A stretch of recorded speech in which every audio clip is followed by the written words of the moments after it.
Welcome to stock market learning. इस video में बात करेंगे निफ्टी और बैंक निफ्टी के डेली एनालिसिस के बारे में। साथ ही आपको सपोर्ट और रेजिस्टेंस भी बताया जाएगा। सपोर्ट पे आपको कब आपको कॉल और कब आपको पुट बाय करनी है, साथ ही आपको सपोर्ट और रेजिस्टेंस के अपसाइड और डाउन साइड के टारगेट भी आपको बताए जाएंगे। वीडियो को स्टार्ट करने से पहले प्लीज हमारे चैनल को सब्सक्राइब कीजिए, साथ ही बेल आइकन को दबा लीजिए ताकि आने वाली वीडियो के नोटिफिकेशन आपको मिलते रहे। चलिए स्टार्ट करते हैं वीडियो को। ये निफ्टी का वन डे टाइम फ्रेम का चार्ट है। फिलहाल हम वन डे टाइम फ्रेम पे सपोर्ट और रेजिस्टेंस के बारे में बात कर लेते हैं। ठीक है, जो आपको बताया हुआ था पहले के टाइम में, यानी कि पहले वीडियो में जो आपको बताया भी हुआ था कि 17,800 का एक मतलब सपोर्ट बना हुआ है। मतलब पिछले टाइम में अगर 17,800 का एक सपोर्ट बना हुआ है तो अभी के टाइम में फिलहाल के टाइम में 17,801 एक रजिस्टेंस बना हुआ है। आने वाले ट्रेडिंग जोन में भी और वन डे टाइम फ्रेम पे भी दोनों के टाइम फ्रेम पे ही एक ही सपोर्ट और रजिस्टेंस होगा। ठीक है, फिलहाल के टाइम में जो रजिस्टेंस बना हुआ है 17,800 का वन डे टाइम फ्रेम पे भी मतलब लागू है और आपका जो नेक्स्ट ट्रेडिंग डे है उसका भी एक मतलब 17,800 ही उसका रेजिस्टेंस है। ठीक है, अब बात करेंगे इसके सपोर्ट के। सपोर्ट जो फिलहाल के टाइम में जो निकल के आ रहा है वो आपका ये निकल के आ रहा है 17,700 का। ठीक है, ये वाला सपोर्ट जो है ये वाला जो सपोर्ट जोन है फिलहाल के टाइम में वन डे टाइम फ्रेम पे भी लागू होता है और साथ ही आपका जो नेक्स्ट ट्रेडिंग डे है, नेक्स्ट ट्रेडिंग डे पे भी आपका यही वाला लागू होता है, यानी कि 17,700 का जो फिलहाल के टाइम में एक सपोर्ट निकल के आ रहा है। ठीक है, अब इसको नीचे की साइड में अगर अपसाइड में नीचे की साइड में ब्रेक करता है तो फिलहाल के टाइम में जो नियर बाई टारगेट हो सकते हैं आपके 100 पॉइंट के नीचे की साइड में, तो नीचे की साइड में 100 पॉइंट के आपके टारगेट आपको दिखाई दे सकते हैं। ठीक है, अब 100 पॉइंट के कैसे बेसिस पे मैं आपको बता देता हूँ। ठीक है, पहले हम बात करेंगे रजिस्टेंस के बारे में। रजिस्टेंस जो इसका ब्रेक होता है अपसाइड में, ठीक है, अब अगर अपसाइड में ब्रेक होता है तो फर्स्ट ऑफ ऑल टारगेट जो हमारा होगा वो बेस टारगेट होगा हमारा ये वाला आपका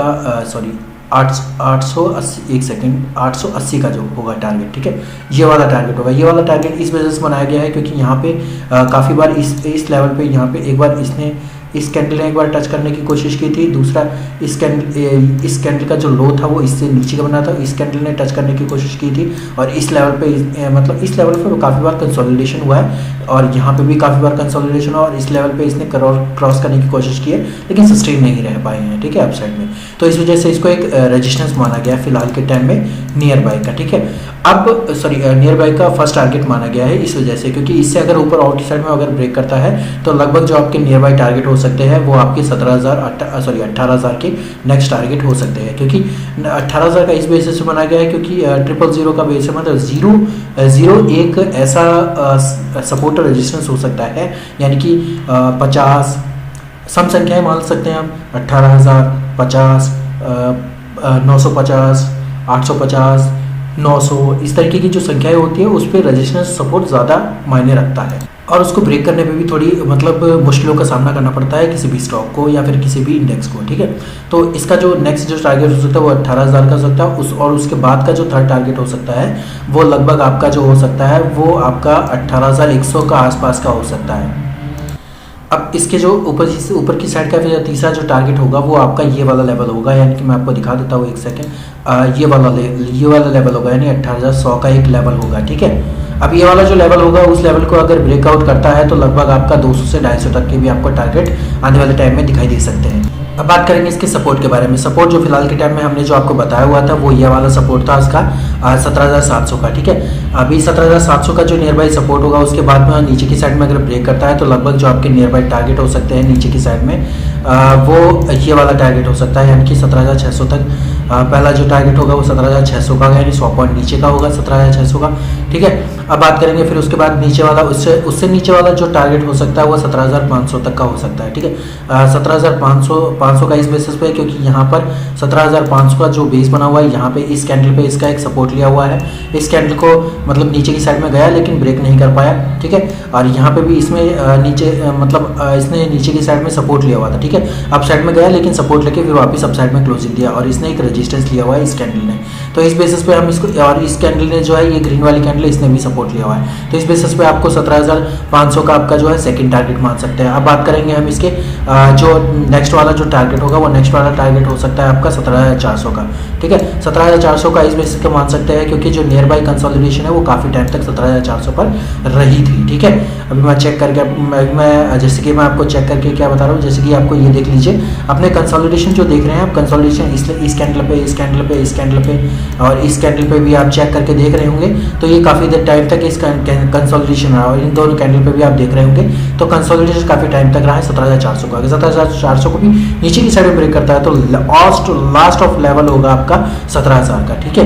अब ये वाला जो लेवल है फिलहाल के टाइम में 17,000 एक ऐसा लेवल है, उसमें वापस सस्टेन भी कर सकता है, यहाँ पर अगर आ सकता है तो वापस यहाँ से नीचे की साइड में वापस अप साइड में पुल बैक भी हो सकता है, ठीक है। पुल बैक वो चीज़ होती है जब एक कोई भी स्टॉक होता है या फिर कोई भी इंडेक्स उसके लो लेवल को भी टच करके वापस अप साइड में आता है, तो और वहाँ से एक ग्रीन कैंडल के बाद में एक रिवर्सल कैंडल बनाता है या रिवर्सल पैटर्न बनता है, तो वहाँ पे उस टाइम पे उसको रिवर्सल पैटर्न भी कहा जा सकता है, और उसके बाद के जो टारगेट हो सकते हैं वो अपसाइड के हो सकते हैं, ठीक है। तो ये था निफ्टी 50 के अपसाइड और डाउनसाइड के टारगेट। अब बात करेंगे बैंक निफ्टी के बारे में। ये बैंक निफ्टी का 1 डे टाइम फ्रेम का चार्ट है। बैंक निफ्टी के एनालिसिस के बात करने से पहले मैं आपको जो बताना चाहूँगा, अगर आप हमसे कांटेक्ट करना चाहते हैं, हमारे साथ एनालिसिस सीखना चाहते हैं, तो आप हमें व्हाट्सअप कर सकते हैं, जिसका लिंक आपको डिस्क्रिप्शन में मिल जाएगा। हमारे साथ जुड़ने पर आपको स्टॉक्स, बैंक निफ्टी, निफ्टी की कैश, ऑप्शन और फ्यूचर की ट्रेडिंग कॉल दी जाती है, साथ ही आपको लाइव एनालिसिस भी दी जाती है, और साथ ही आपके लाइव ट्रेडिंग टिप्स भी दी जाती है, और साथ ही आपको लाइव ट्रेडिंग की भी फैसिलिटी दी जाती है। तो चलिए स्टार्ट करते हैं बैंक निफ्टी के एनालिसिस को, ठीक है।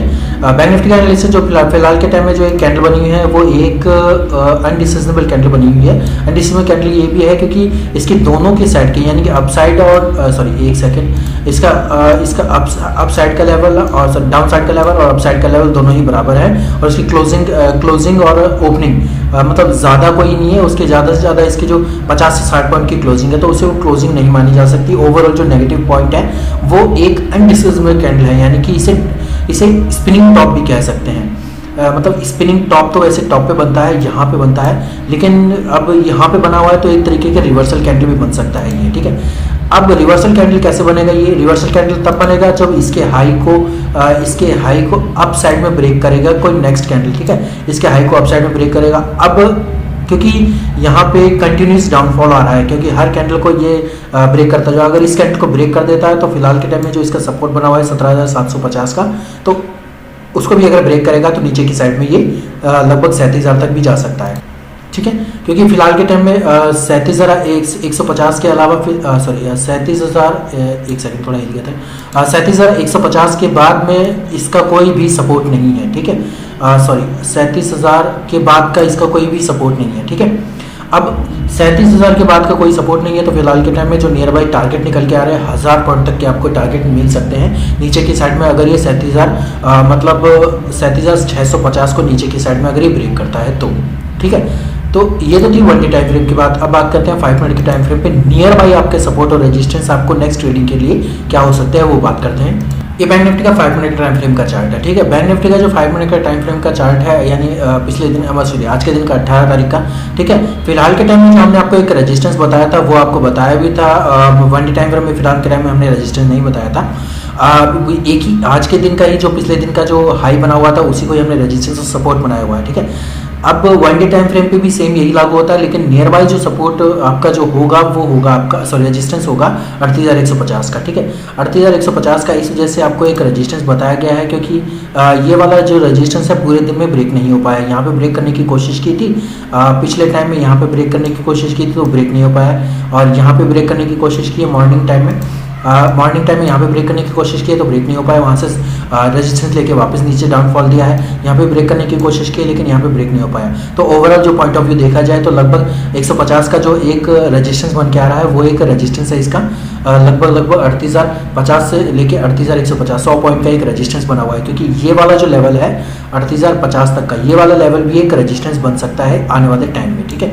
ये वाला रेजिस्टेंस इस बेसिस बना था क्योंकि यहाँ पर काफ़ी टाइम तक इसने कंसोलिडेशन दिखाया है, ठीक है। इसको ब्रेक करके अपसाइड में सस्टेन नहीं हो पाया था, फिर वापस जो रेड कैंडल है वो रेड कैंडल वापस नेगेटिविटी बना दिया और वहीं से नीचे की साइड में आने लगा। यानी कि ओवरऑल जो एक पॉइंट ऑफ व्यू देखा जाए तो पहला जो रेजिस्टेंस हो सकता है वो 38,050 का होता है, दूसरा रेजिस्टेंस हो सकता है 38,150 का, और थर्ड जो रेजिस्टेंस होगा वो आपका होगा 38,300 का, ठीक है।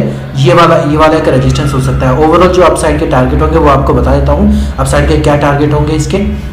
अपसाइड के जो टारगेट होगा, पहला टारगेट होगा अगर 38,050 को अपसाइड में ब्रेक करता है तो फर्स्ट ऑफ ऑल टारगेट 150 का, दूसरा टारगेट होगा 300 का, और थर्ड टारगेट जो होगा वो आपका थर्ड टारगेट होगा वो आपका 500 तक का भी आपका टारगेट हो सकता है, यानी कि 38,500 तक भी ये जा सकता है आने वाले टाइम में, ठीक है। ये तो था अप साइड में। अब बात करेंगे इसके मतलब नीचे की साइड में। नीचे की साइड में फिलहाल के टाइम में जो नियर बाई सपोर्ट बना हुआ है वो 700 800 38,800 का है, 37,800 का है, ठीक है। अब जो नियर बाई सपोर्ट जो बना है वो 37,800 का इस बेसिस पे है, क्योंकि इस लेवल पे इसने काफ़ी टाइम तक एक बार यहाँ पे कंसोलिडेशन किया, यहाँ पे इसने अप साइड में मूवमेंट दिया, सपोर्ट लिया था, फिर यहाँ पे भी अप साइड में सपोर्ट लिया था, यहाँ पे भी सपोर्ट लेके फिर वापस इस लेवल पे भी इसने सपोर्ट लेने की कोशिश की।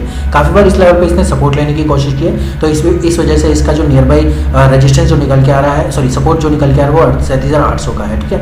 अब इस बेसिस पे 37,800 को अगर माना जाए तो फिलहाल के टाइम में 50 पॉइंट नीचे भी आपको एक लेवल दिखाई दे सकता है, ये वाला 37,850 तक का भी एक लेवल आपको दिखाई दे सकता है, क्योंकि इस वजह से आपको इस लेवल पे भी काफ़ी टाइम तक सस्टेनेबल रहा था। इस लेवल को यहाँ पे ब्रेक करने की कोशिश की थी, ये वाला लेवल, ठीक है। तो 37,850 से लेकर 37,800 तक का एक नो ट्रेडिंग जोन है। अगर इस ट्रेडिंग जोन को नीचे की साइड में ब्रेक करता है तो फर्स्ट ऑफ ऑल जो फर्स्ट टारगेट होगा हमारा वो 37,700 का होगा, सेकंड टारगेट होगा वो 37,570 के आसपास का होगा, और जो थर्ड टारगेट होगा वो आपका 450 तक के आसपास का होगा।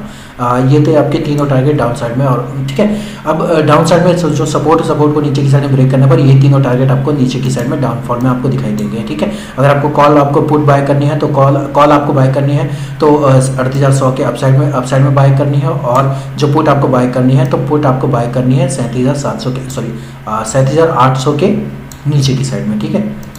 हाँ, 37,700 के नीचे की साइड में आपको पुट बाय करनी है, ठीक है। ये तो था आपको कॉलर पुट के बेस में। कॉलर पुट में आपको टारगेट और एसएल वही रखना है। एसएल आपको 15 पॉइंट का रखना है। 15 पॉइंट का अगर एसएल रखना चाहते हैं तो कम से कम 30 या 35 पॉइंट का आप टारगेट रख सकते हैं। ये तो था आपका निफ्टी और बैंक निफ्टी का डेली एनालिसिस। अगर वीडियो आपको अच्छा लगा तो वीडियो को लाइक कीजिए, साथ ही चैनल को सब्सक्राइब कीजिए ताकि आने वाले वीडियो के नोटिफिकेशन आपको मिलते रहें। धन्यवाद।